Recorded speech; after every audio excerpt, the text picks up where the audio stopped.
Okay, now we want to look at, what is it, G, your suggested methods of data collection, including whether you are conducting an experiment or an observational study. Now, they had mentioned in their introduction they were doing an observational study, so if it's not in their methods here, that's fine.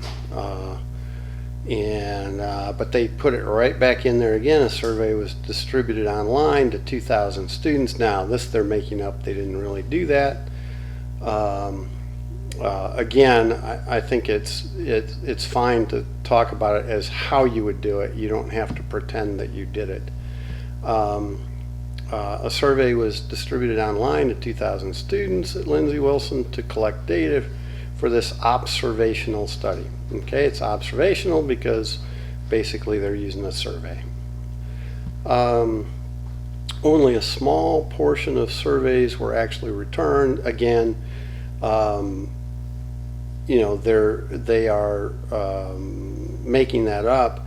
But on the other hand, what they're talking about here, I think, is a good thing to mention is if you're going to use a survey, they mentioned, okay, we're going to send this out to 2,000 students. Oh yeah, 2,000 students, that'll be big, that'll be great. But only 10% return them. And that's actually something to consider when you talk about your data methods. If you do something like a survey, well, you can send it out to the whole U.S. or the whole world, but how many people do you think are actually going to return it? And then actually you have to be a little bit worrisome on something like that, because it may be there's some sort of bias, some sort of confounding variable in the fact that a person returned a survey or didn't return a survey.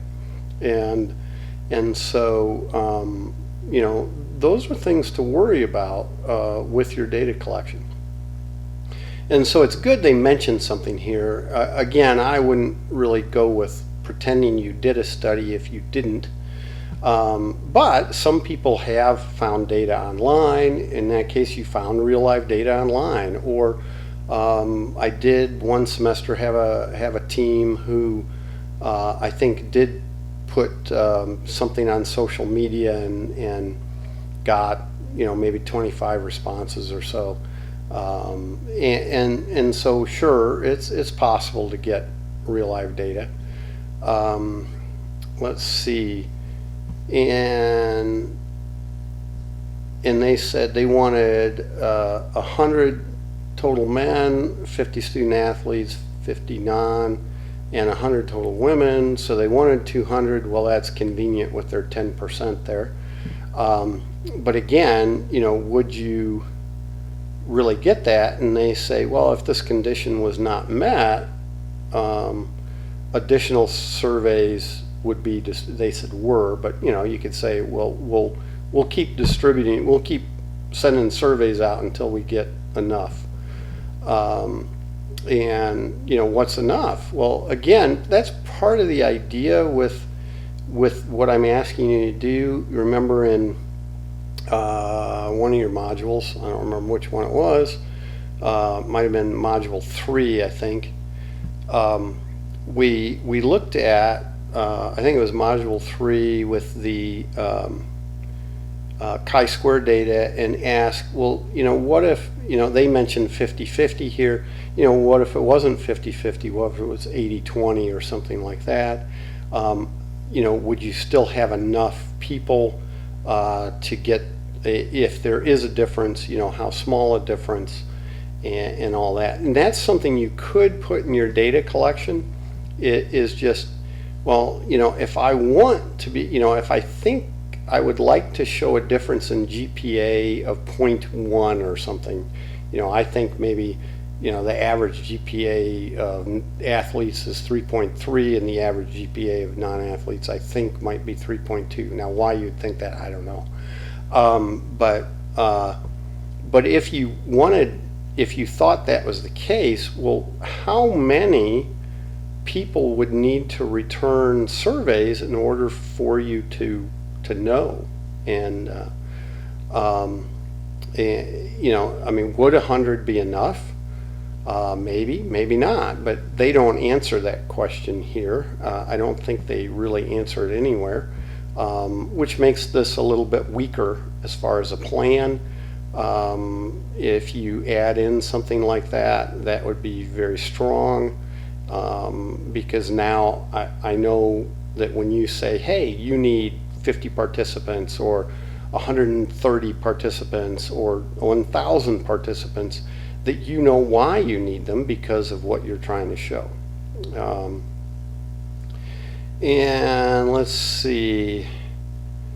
The data collection procedures in sampling were such that we constrain the potential confounding variables to create a sample that is equivalent as possible. We talked about that in the previous video.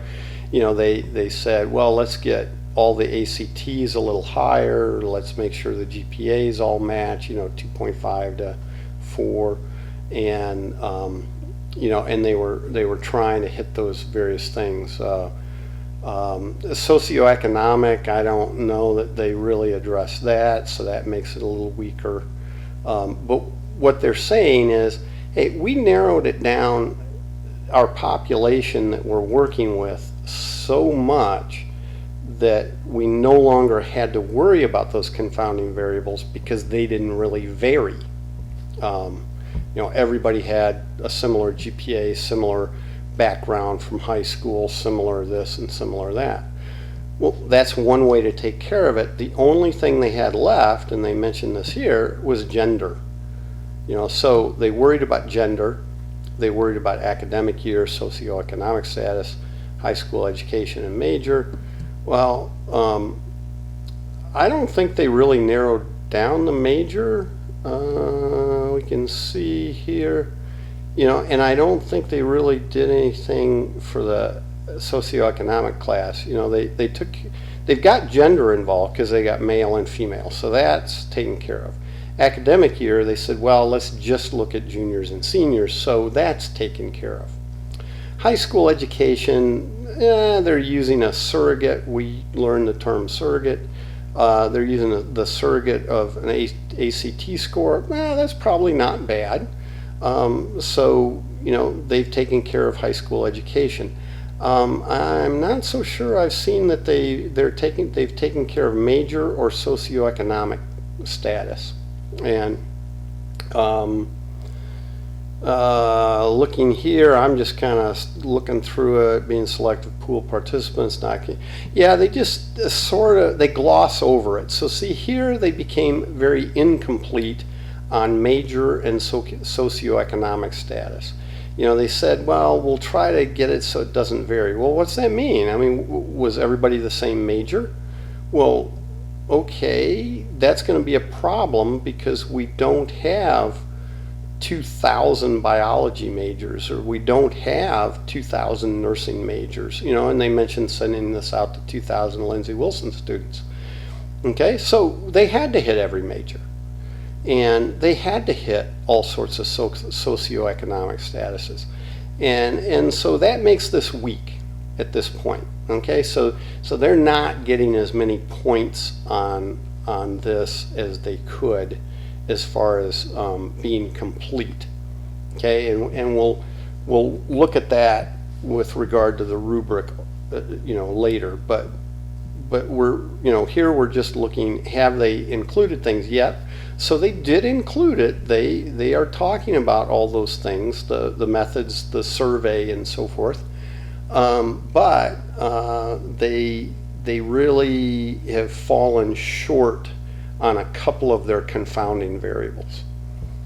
All right, so that I think does it for the data collection.